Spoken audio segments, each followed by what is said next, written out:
Hello everyone, this is Hemasri, working as zoology lecturer in Sir CRR Women's College, Eluru. Now I am going to describe about the topic live foods and their role in shrimp larval nutrition in Unit 3. Paper title Aquaculture Management in Aquaculture Cluster 8B2. So let's start the topic. Importance of live food organisms in aquaculture. So aquaculture లో live food organisms కి ఉన్న importance ఏంటో చూద్దాం. Live feed organisms include all the plants means phytoplankton and animals means zooplankton that are eaten up by economically important fishes. So ఈ fishes అన్ని కూడా మనం ఏవైతే పెంచుతామో ఆక్వాకల్చర్లో, సో మనం కల్చర్ చేసుకుంటాం కదా ఫిషెస్, క్రాప్స్, ప్రాన్స్, సో ఇవన్నీ కూడా ఈ లైవ్ ఫీడ్ ఆర్గానిజమ్స్ ని తీసుకుంటాయి అనమాట ఫుడ్ గా. సో ఆ లైవ్ ఫీడ్ ఆర్గానిజమ్స్ ఏంటి అంటే ప్లాంట్స్ అంటే ఫైటో ప్లాంక్టన్స్, యానిమల్స్ అంటే జూ ప్లాంక్టన్స్. సో వీటిని లైవ్ ఫీడ్ గా తీసుకుంటాయి అనమాట ఈ ఫిషెస్, క్రాబ్స్ అనేవి. As the fish or shellfish receive these organisms in live condition as feed, they are considered as live feed. So ఈ fishes, shell fishes అంటే crabs, prawns ఇవన్నీ వస్తాయి అనమాట.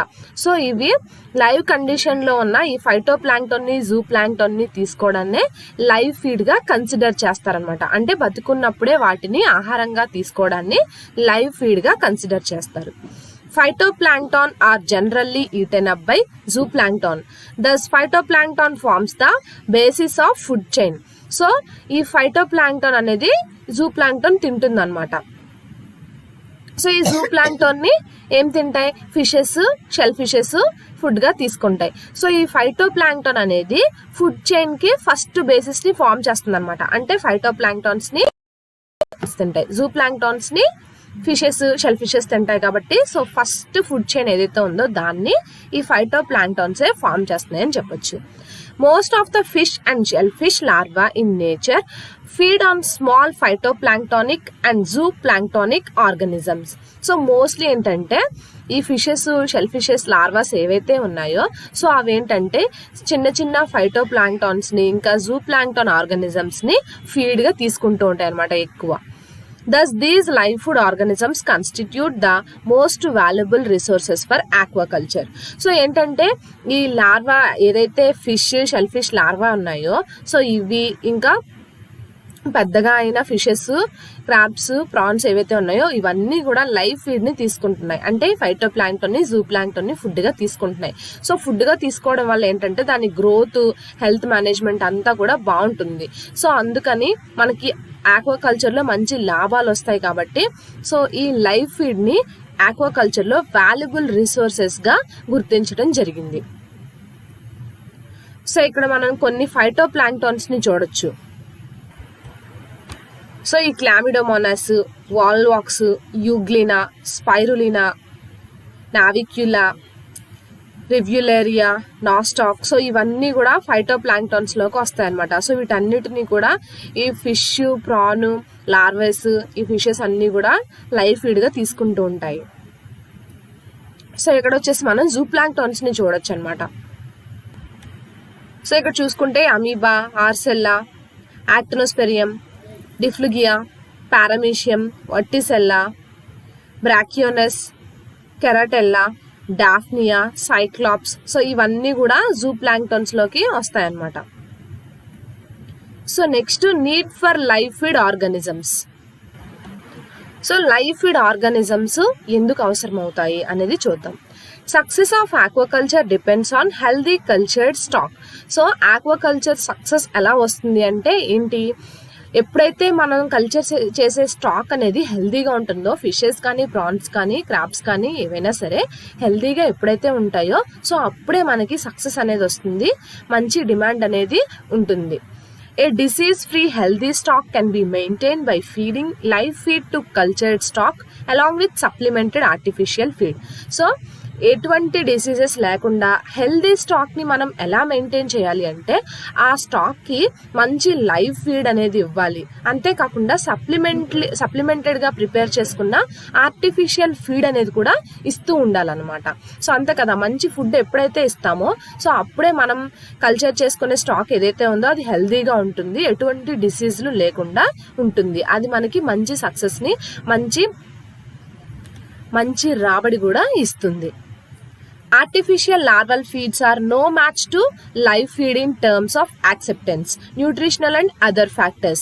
సో ఇక్కడ ఏం చెప్తున్నారంటే ఆర్టిఫిషియల్ లార్వల్ ఫీడ్స్ అనేవి లైవ్ ఫీడ్ ఆర్గానిజమ్స్ తో మ్యాచ్ అవ్వవు అని చెప్తున్నారు. సో ఎందుకు అంటే ఆర్టిఫిషియల్ గా ప్రిపేర్ చేసుకున్న లార్వల్ ఫీడ్స్ ఏవైతే ఉంటాయో అవి లైవ్ ఫీడ్ ఆర్గానిజమ్స్ కి ఎంతగానో కూడా సెట్ అవ్వవు. ఎందుకంటే ఆర్టిఫిషియలే న్యాచురల్ అవునా. సో లైవ్ ఫీడ్ ఆర్గానిజమ్స్ తో పోల్చుకుంటే ఆర్టిఫిషియల్ లార్వల్ ఫీడ్స్ కి న్యూట్రిషనల్ వాల్యూస్ అంతగా ఉండవు. అంతేకాకుండా ఇంకా ఏమైనా ఫ్యాక్టర్స్ మనం కన్సిడర్ చేసి చూసుకున్నా సరే లైవ్ ఫీడే ది బెస్ట్ అని మనం చెప్పొచ్చు. Live feed organisms contain all the nutrients such as essential proteins, lipids, carbohydrates, vitamins, minerals, amino acids, fatty acids and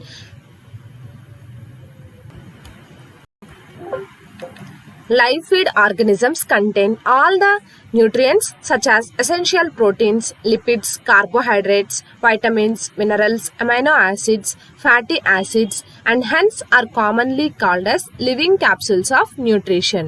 So live feed organisms లో ఇన్ని న్యూట్రియంట్స్ అనేవి ఉన్నాయి. సో ఏంటవి? ఎసెన్షియల్ ప్రోటీన్స్ ఉంటాయి, lipids, carbohydrates ఉంటాయి, వైటమిన్స్, మినరల్స్ ఉంటాయి, amino acids, fatty acids. So ఇన్ని types of nutrients ఉండటం వల్ల సో జనరల్ గా ఈ లైవ్ ఫీడ్ ఆర్గానిజమ్స్ ని ఏమని పిలుస్తారు? లివింగ్ క్యాప్సూల్స్ ఆఫ్ న్యూట్రిషన్ అని పిలుస్తారు. Larval rearing is one of the riskiest phase of aquaculture, but it could be one of the most profitable ventures if the larvae are properly fed with live feed and overcome the risk of mortality.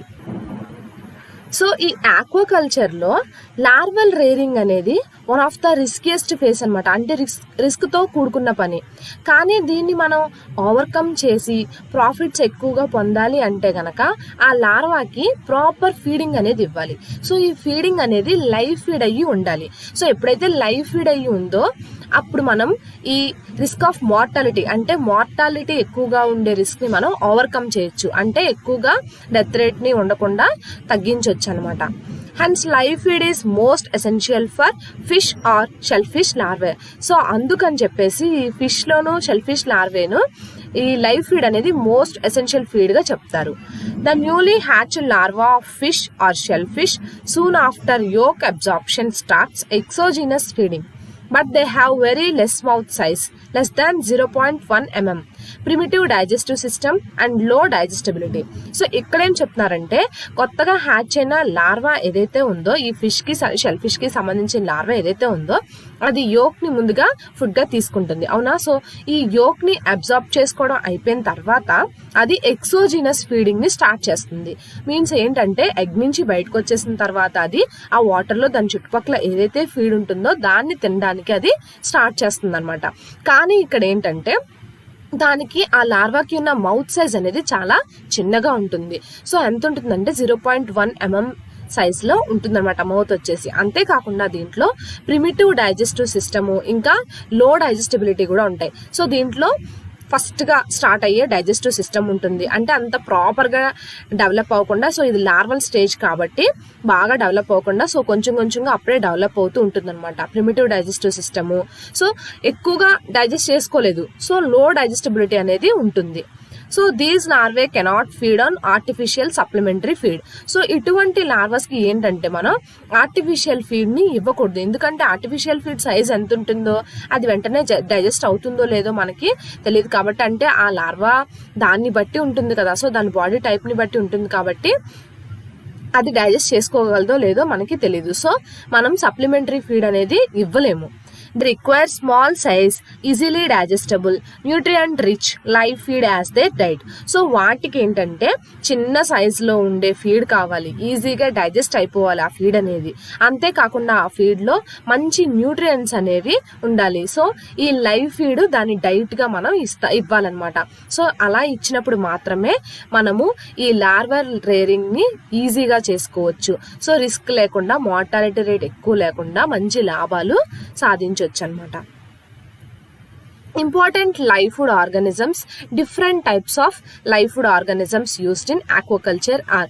So ఏవైతే important live food organisms ఉంటాయో, అంటే different types of live food organisms ఆక్వాకల్చర్లో ఏవైతే use అవుతాయో so అవి మనం ఇప్పుడు చూద్దాం. So first one, microbes. Bacteria, yeast and other microbes are used as live feed organisms. So బ్యాక్టీరియాని, ఈస్ట్ని ఇంకా కొన్ని మైక్రోబ్స్ని ఎక్కువగా లైవ్ ఫీడ్ ఆర్గానిజమ్స్గా మనం యూస్ చేసుకుంటాము. Generally bacterial cells have good nutritional value as they contain essential amino acids, proteins and polysaccharides. So జనరల్గా ఏంటంటే bacterial సెల్స్లో మంచి న్యూట్రిషనల్ వాల్యూస్ అనేవి ఉంటాయి. సో అంతేకాకుండా వాటిలో ఏం కంటైన్ అయి ఉంటాయంటే ఎసెన్షియల్ అమైనో యాసిడ్స్ ఉంటాయి, ప్రోటీన్స్ ఉంటాయి, పాలీసాకరైడ్స్ అనేవి బాగా ఎక్కువగా ఉంటాయి అన్నమాట. Being a rich source of exogenous enzymes, bacteria also helps in digestion and absorption of food by breaking down larger food molecule to smaller molecule in the gut of larva. So ఇక్కడ ఏం చెప్తున్నారంటే ఈ bacteria మంచి ఎక్సోజినస్ enzymes గా, అంటే బాగా rich source ఉన్న enzymes గా యూజ్ అవ్వడమే కాకుండా ఈ బ్యాక్టీరియా ఇంకా ఎందులో హెల్ప్ చేస్తుందంటే ఆ తీసుకున్న లైవ్ ఫీడ్ డైజెస్ట్ అవటానికి, అబ్జార్ప్షన్ జరగటానికి ఇది హెల్ప్ చేస్తుంది అనమాట. అంతేకాకుండా ఈ లార్వా గట్టు దగ్గర లార్జర్ ఫుడ్ మాలిక్యూల్స్ ఏవైతే ఉన్నాయో అవి స్మాలర్ ఫుడ్ మాలిక్యూల్స్గా బ్రేక్ అవ్వటానికి, అవి బాగా డైజెస్ట్ అవి మంచిగా అబ్జార్ప్షన్ జరగటానికి ఈ మైక్రోబ్స్ అనేవి, ఈ బ్యాక్టీరియా బాగా యూజ్ అవుతుంది అనమాట. Bacteria can also be used as probiotics and have been used as feed supplement in fish culture. So ఈ బ్యాక్టీరియా ఇంకా ఎలా యూజ్ అవుతుందంటే మంచి probiotics గా యూజ్ అవుతాయి. అంతేకాకుండా మనము ఈ ఫిష్ కల్చర్లో ఫీడ్ సప్లిమెంట్ గా కూడా ఎక్కువగా వాడుతూ ఉంటాము. The fish fed with such probiotics grow well without requiring drugs added. So ఈ టైప్ ఆఫ్ ప్రొబయోటిక్స్ని ఈ ఫిష్ కల్చర్లో యాడ్ చేయడం ద్వారా ఏంటంటే ఎటువంటి టైప్ ఆఫ్ డ్రగ్స్ని మనము, అంటే ఆర్టిఫిషియల్ డ్రగ్స్ని యాడ్ చేయాల్సిన అవసరం లేదన్నమాట. గ్రోత్ కోసం మనం కొన్ని ఆర్టిఫిషియల్ డ్రగ్స్ యాడ్ చేస్తాం కదా, సో అటువంటి ఆర్టిఫిషియల్ డ్రగ్స్ ఏమి యాడ్ చేయకుండా ఈ బ్యాక్టీరియాని ఈ ఫిష్ కల్చర్లో యాడ్ చేయడం ద్వారా మంచి ప్రొబయోటిక్స్ అనేవి ఈ ఫిష్కి అందుతాయి. Most probiotics used in aquaculture belonging to the genus Bacillus. So aquaculture లో బాగా ఎక్కువగా యూజ్ చేసే probiotics ఏంటి అంటే Bacillus అన్నమాట. సో నెక్స్ట్ వచ్చేసి micro algae. The use of microalgae as a source of protein food was recognized by researchers in mid-20th century. So mid-20th centuryలో ఈ రీసెర్చర్స్ ఏం కనుక్కున్నారు అంటే ఈ మైక్రో ఆల్గే మంచి ప్రోటీన్ ఫుడ్గా ఈ ఆక్వాటిక్ ఆర్గానిజమ్స్కి యూజ్ అవుతుంది అనేది వాళ్ళు కనుక్కున్నారనమాట. Today the most costly and least understood live food are unicellular algae. So ఇప్పట్లో ఈ రోజుల్లో ఉన్న దాన్ని బట్టి చూసుకుంటే గనక ఈ మైక్రో ఆల్గే అనేది బాగా కాస్ట్లీ అనమాట. సో యూనిసెల్యులర్ ఆల్గే, సో ఇది బాగా లైవ్ ఫీడ్ గా మనము ఈ ఆక్వాటిక్ ఆర్గానిజమ్స్ కి ఇస్తూ ఉంటాము. Importance of microalgae as live feed not only owes its nutritional attributes but more for its small size ranging from 5 to 25 microns, meeting the food size requirements, ideally well for early stages of various aquatic animals. So ఈ micro ఆల్గేకి live ఫుడ్గా మంచి importance ఉండటమే కాకుండా ఇంకా మంచి nutritional attributes కూడా ఉన్నాయి అని చెప్తున్నారు. కానీ ఏంటంటే దీంట్లో సైజ్ వచ్చేసి ఈ మైక్రో ఆల్గే సైజు 5 నుంచి 25 మైక్రాన్స్ వరకు ఉంటుంది. అంటే చాలా చిన్నగా ఉంటుంది. స్మాల్ సైజ్ ఉండటం వల్ల ఇది మనం ఆక్వాటిక్ యానిమల్స్ కి ఫుడ్ ఇవ్వడానికి మంచి రిక్వైర్మెంట్స్ గా యూజ్ అవుతుంది అనమాట. సో మనం చెప్పుకున్నాం కదా, ఈ ఆక్వాటిక్ ఆర్గానిజమ్స్ ఏవైతే ఉంటాయో అవి లార్వల్ స్టేజెస్ లో ఉన్నప్పుడు చాలా చిన్నగా ఉంటాయి, వాటి మౌత్ చాలా చిన్నగా ఉంటుంది, సో డైజెస్టిబిలిటీ అనేది తక్కువగా ఉంటుంది, సో ప్రిమిటివ్ డైజెస్టివ్ సిస్టమ్ ఉంటాయి అని ఇవన్నీ చెప్పుకున్నాం కదా. సో అందుకని వాటికి తగ్గట్టుగా మంచిగా ఈజీగా డైజెస్ట్ అయ్యేలాగా అంతేకాకుండా వాటి నోటికి సరిపడా తీసుకునేంత సైజులో ఉన్నాయి కాబట్టి సో వీటిని ఎక్కువగా ప్రిఫర్ చేస్తూ ఉంటారనమాట. సో బాగా ఎక్కువగా prefer చేసుకుంటారనమాట.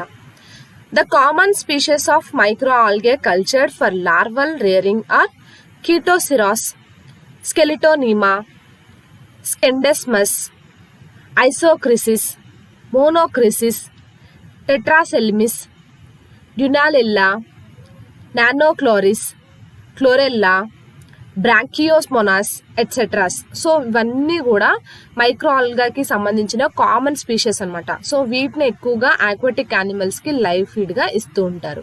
Microalgae contain 30 to 40% of protein, 10 to 20% lipids, 5 to 15% carbohydrates. So ఈ మైక్రోఆల్గేలో 30 నుంచి 40% వరకు ప్రోటీన్ కంటెంట్ ఉంటుంది, 10 నుంచి 20% వరకు లిపిడ్స్ ఉంటాయి, 5 నుంచి 15% వరకు కార్బోహైడ్రేట్స్ అనేవి ఉంటాయి. Microalgae also constitute an important source of food for other live food organisms like rotifers, copypods, cladocyrans, artemia, etc. So ఈ మైక్రోఆల్గే అనేది ఇంకా ఇంపార్టెంట్ ఇంకా ఉన్నాయి కదా మనకి food sources, live food sources ఏంటవి? రోటిఫెర్స్, కాపీపోడ్స్, క్లాడోసిరన్స్, ఆర్టిమియా. సో వీటన్నిటికీ కూడా అది ఫుడ్ సోర్స్ గా యూజ్ అవుతుంది అనమాట. Today, microalgae is used as an essential food source for rearing all stages of marine bivalve mollusks, gastropods, larvae of fish and shrimp. So ఇప్పటి రోజుల్లో మనము ఈ మైక్రోఆల్గేని ఎలా యూజ్ చేస్తున్నామంటే సో మంచి ఎసెన్షియల్ ఫుడ్ సోర్స్గా, సో మనం పెంచుకునే మెరైన్ బైవాల్వ్ మొలస్కల్కి, ఇంకా గ్యాస్ట్రోపోడ్స్కి, ఫిష్ లార్వేస్కి, ఇంకా ష్రింప్కి, వీటన్నిటికీ కూడా ఫుడ్ సోర్స్గా ఈ మైక్రోఆల్గేని ఎక్కువగా వాడుతూ ఉన్నాము. Next rotifers. Rotifers are commonly called as wheel animalcules. So rotifers ని కామన్ గా మనము వీల్ అనిమాలిక్యూల్స్ అని పిలుస్తాము. They serve as starter diet for early larval stages of many fish and prawn species because of their high nutritive value and better digestibility. So ఈ rotifers ని ఎక్కువగా early larval stages లో starter diet గా వాడతామన్నమాట. So fishes లోను, PRAN species లోను ఎక్కువగా వాడుతూ ఉంటాం. So ఎందుకు అంటే దీంట్లో ఈ రోటిఫర్స్ లో ఎక్కువ న్యూట్రిటివ్ వాల్యూస్ అనేవి ఉంటాయి. అంతేకాకుండా ఇది మంచి డైజెస్టిబిలిటీని కూడా కలిగి ఉంటుంది, అంటే ఈజీగా డైజెస్ట్ అవుతుంది అనమాట. Brachionus is most known form of all rotifers. So rotifers లో ఎక్కువగా మనకు తెలిసింది బ్రాంకియోనస్ అనమాట. Branchiones plicatilis and Branchiones rotundiformis are most commonly used to feed the fish larvae in hatcheries around the world. So వరల్డ్లో ఎక్కువగా fish లార్వేని హ్యాచరీస్లో మనము పెంచుతూ ఉంటాం కదా. సో వీటికి ఫీడింగ్గా ఎక్కువగా మనము ఈ బ్రాంకియోనస్ ప్లికాటిలిస్ని, బ్రాంకియోనస్ రోటండిఫార్మిస్ని ఇస్తూ ఉంటాము ఫీడ్గా. Rotifers are composed of about 50 to 60% of protein, 30% of fat and 3.1% of HUFA, which are essential for growth and survival of larvae. So ఈ లార్వేకి మంచి సర్వైవల్ రేట్ ఉండటానికి, మంచి గ్రోత్ ఉండటానికి కూడా ఈ రోటిఫర్స్ లో ఏమేం కంపోజ్ అయి ఉంటాయి అంటే 50 నుంచి 60% ఆఫ్ ప్రోటీన్స్ ఉంటాయి, 13% ఆఫ్ ఫ్యాట్స్ ఉంటాయి, అంతేకాకుండా 3.1% ఆఫ్ HUFA అనేది ఉంటుంది. సో ఇది ఎందుకు యూజ్ అవుతుందంటే ఈ గ్రోత్ కి ఎసెన్షియల్ గా యూజ్ అవుతుంది, మంచి సర్వైవల్ రేట్ ని కూడా ఇంప్రూవ్ చేస్తుంది అనమాట. Next cladocerans. Cladocerans are generally called water fleas. So cladocerans ని జనరల్ గా వాటర్ ఫ్లీస్ అని పిలుస్తారు. Two cladocyrans, namely Daphnia and Moina, are important as live food.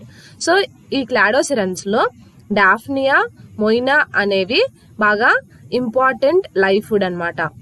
Daphnia is found in freshwater ponds and lakes of all over the world. So ఈ Daphnia అనేది మనకి ఎక్కువగా ఈ ప్రపంచంలో ఫ్రెష్ వాటర్ పాండ్స్ లోను, lakes లోను కనిపిస్తూ ఉంటుంది.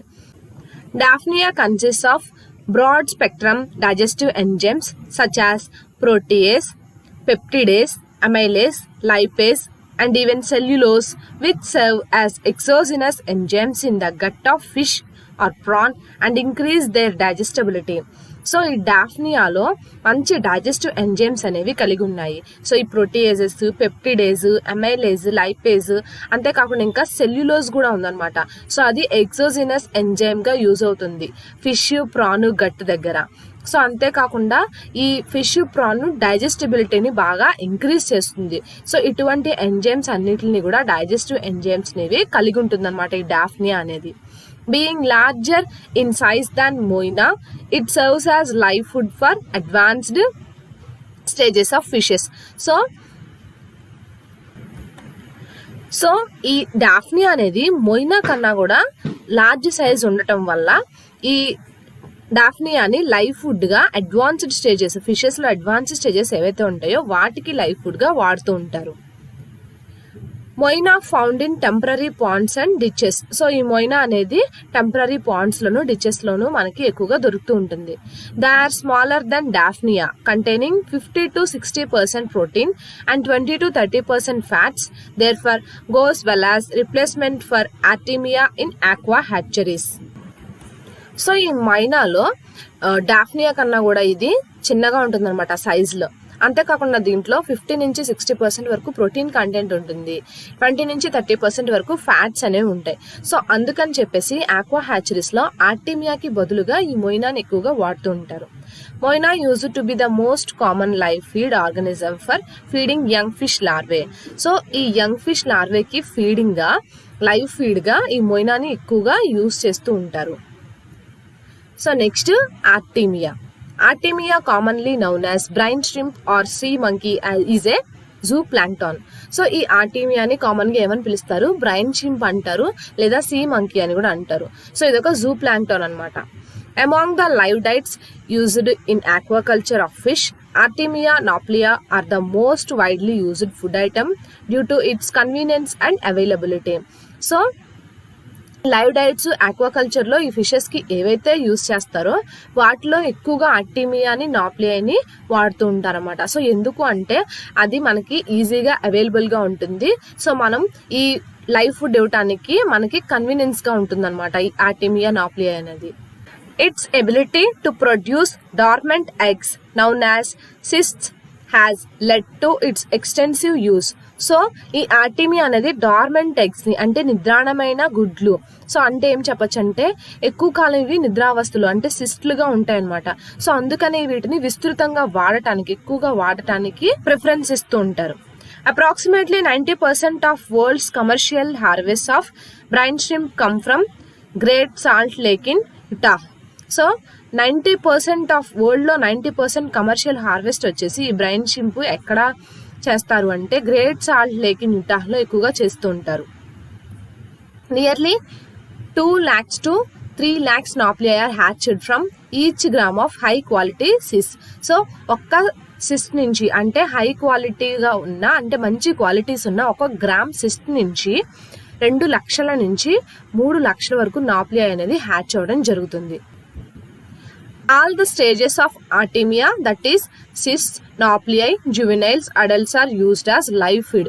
సో ఈ ఆర్టెమియాలో ఎన్ని స్టేజెస్ అయితే ఉన్నాయో, సిస్ట్లు, నాప్లియస్, ఇంకా జువెనైల్స్, అడల్ట్స్, వీటన్నిటిని కూడా లైవ్ ఫీడ్ గా వాడుతూ ఉంటారు. Artemia, nauplii are deficient in histidine, methionine, phenylalanine, threonine, whereas adult brine shrimp rich in all amino acids. So వీటన్నిటిని కూడా ఆర్టెమియా, నాప్లియా అనేది ఎక్కువగా కలిగి ఉందన్నమాట. సో అంతేకాకుండా brain shrimp, adult brain shrimp ఏదైతే ఉందో సో దాంట్లో అమైనో యాసిడ్స్ బాగా ఉంటాయన్నమాట. Today in many commercial aqua hatcheries, Artemia is used as a sole diet as it has high nutritive value and conversion efficiency.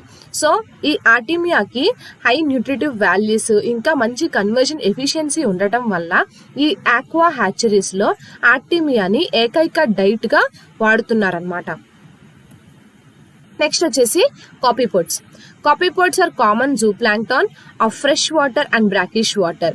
So ఈ fresh water లోను brackish water లోను common గా దొరికే zooplankton మనకి copepods అనమాట. In wild copepods, especially copepod nauplii, are the natural prey of virtually all fish larvae. So wild copepods special గా ఏంటంటే కాపీపోడ్ నాప్లియై అనేది ఈ విర్చువల్ గా ఆల్ ఫిష్ లార్వేస్ కి న్యాచురల్ ప్రేస్ గా యూజ్ అవుతుంది అనమాట. In general it is believed that copepods can meet the nutritional requirements of larva.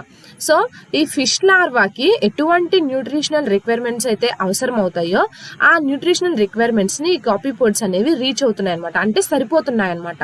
ఈ కాపీపోడ్స్ లో ఉన్న న్యూట్రిషనల్ రిక్వైర్మెంట్స్ ఏవైతే ఉన్నాయో అవి ఈ లార్వాకి సరిపోతున్నాయి అనమాట.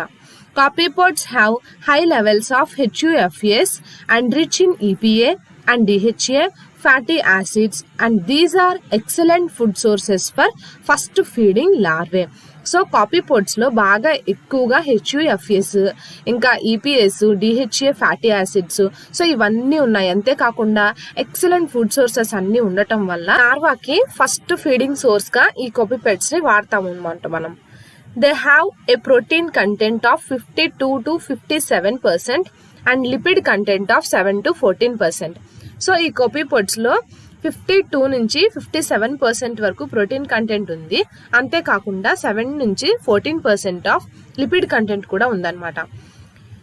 Improved survival, growth and normal pigmentation are reported in fishes reared with early stages of copepodites. So early stages లో ఉన్న ఈ ఫిషెస్ ని కాపీపోడైట్స్ తో ఫీడింగ్ ఇవ్వటం వల్ల మనకి ఇంప్రూవ్డ్ సర్వైవల్ రేట్ అనేది ఉంటుంది. ఈ ఫిషెస్ లో మంచి గ్రోత్ ఉంటుంది. అంతేకాకుండా నార్మల్ పిగ్మెంటేషన్ కూడా రిపోర్ట్ అయిందనమాట. సో నెక్స్ట్ వచ్చేసి Tubifex. Tubifex is a type of worm of class Oligochaeta under phylum Annelida. So ఈ ట్యూబిఫెక్స్ అనేది ఒక టైప్ ఆఫ్ వార్మ్ అనమాట. సో ఇది క్లాస్ అలిగోకీటాలోకి వస్తుంది. ఫైలం వచ్చేసి Annelida. Clusters of these worms are usually seen in sewage drains. So ఈ sewage drains లో ఎక్కువగా ఈ వార్మ్స్ ని మనము క్లస్టర్స్ గా చూస్తూ ఉంటాము. ట్యూబిఫెక్స్ makes an ideal suited diet for brooders of various ornamental fishes. So ఈ ట్యూబిఫెక్స్ అనేది ఆర్నమెంటల్ ఫిషెస్ లోను అంటే బ్రూడర్స్ గా ఉన్న ఆర్నమెంటల్ ఫిషెస్ కి సూటబుల్ అయ్యే మంచి డైట్ గా ఈ ట్యూబిఫెక్స్ అనేది యూజ్ అవుతుంది. They are rich in highly essential fatty acids and amino acids. So ఈ ట్యూబిఫెక్స్ లో ఎక్కువగా essential fatty acids, amino acids బాగా ఉన్నాయన్నమాట. Fish fed on them can grow rapidly but may be less healthy and colorful than fish with more balanced diets. So ఈ ట్యూబిఫెక్స్ ని feed గా తీసుకున్న fishes అనేవి ఫాస్ట్ గా గ్రో అవుతాయి. కానీ ఏంటంటే ఇది తక్కువ హెల్దీగా ఉంటుంది, బాగా హెల్దీగా ఉండదు. అంతేకాకుండా కలర్ఫుల్ గా కూడా ఉండదు. సో బ్యాలెన్స్డ్ డైట్స్ తీసుకున్న ఫిషెస్ తో పోల్చి చూసుకుంటే హెల్త్ తక్కువగా ఉంటుంది, కలర్ కూడా బాగా తక్కువగా ఉంటుంది అనమాట. అన్హెల్దీగా, లెస్ కలర్ఫుల్ గా కూడా ఉంటుంది. సో నెక్స్ట్ వచ్చేసి chironomid larva. Chironomid is a insect belonging to order Diptera of class Insecta under phylum Arthropoda. So ఈ కైరోనామిడ్ అనేది ఇన్సెక్ట్ అన్నమాట. సో ఇది ఆర్డర్ డిప్టెరాకి సంబంధించింది. క్లాస్ వచ్చేసి ఇన్సెక్టా, ఫైలం వచ్చేసి Arthropoda.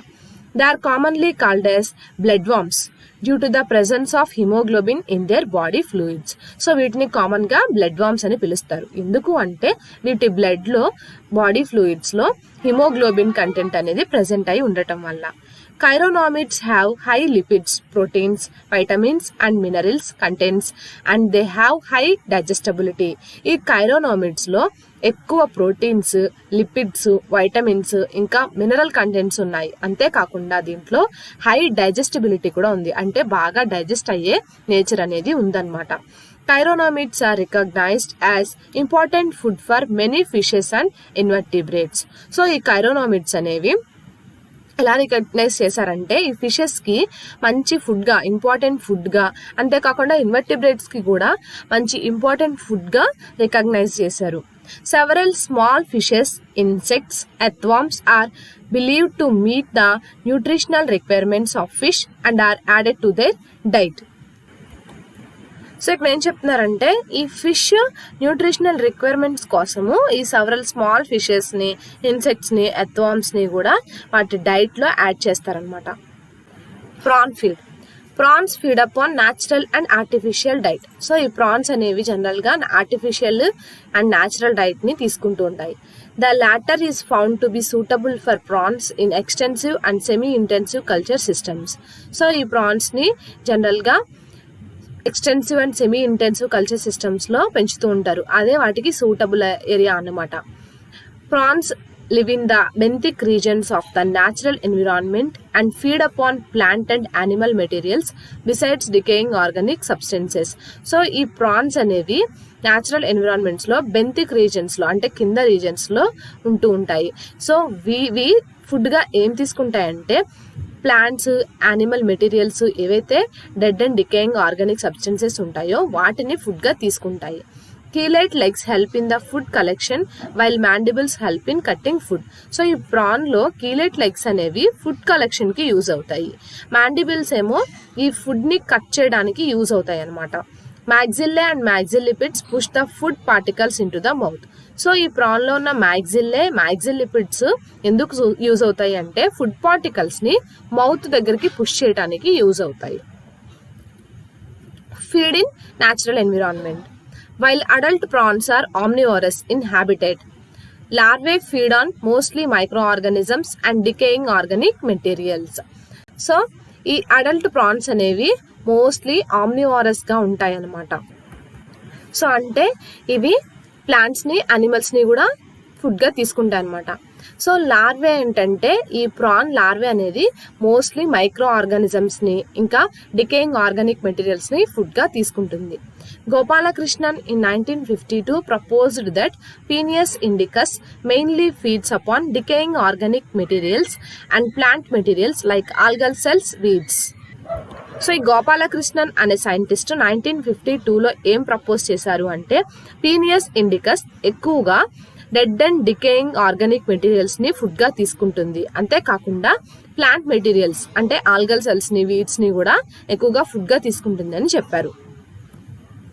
Diatoms like Casinodiscus, Pleurosigma, Rhizosolema, crustaceans like copypods, ostracods, amphipods, microdecapods, and larval forms of molluscans, termatodes, and other organisms. So ఇవన్నీ కూడా డయాటమ్స్లోకి వస్తాయి అన్నమాట. They also feed on shell pieces. So ఇవి కూడా ఏంటంటే shell పీసెస్ని ఫుడ్గా తీసుకుంటాయి. Even in artificial ponds, they feed upon algae, plankton, meat pieces, polychaetes, etc. So artificial పాండ్స్లో ఏంటంటే ఇవి ఆల్గేని తీసుకుంటాయి ఫుడ్గా, ప్లాంక్టాన్ని ఫుడ్గా తీసుకుంటాయి, మీట్ పీసెస్ని, పాలికీట్స్ని కూడా ఫుడ్గా తీసుకుంటాయి. Large sized fully grown prawns through predatory and cannibalistic in natural environment feed only upon dead and weak prawns in artificial ponds. So పెద్దగా ఎదిగిన మంచిగా గ్రో అయిన ప్రాన్స్ అన్నీ కూడా ప్రిడేటరీ ప్రాన్స్గా, కెనిబలిస్టిక్గా ఉంటాయన్నమాట న్యాచురల్ ఎన్విరాన్మెంట్లో అయితే కనుక. అంటే అవి ప్రిడేటర్స్గా యాక్ట్ చేస్తాయి, కెనిబాలిజంని చూపిస్తాయి, అంటే వాటినే తినేస్తాయి అన్నమాట చంపుకొని.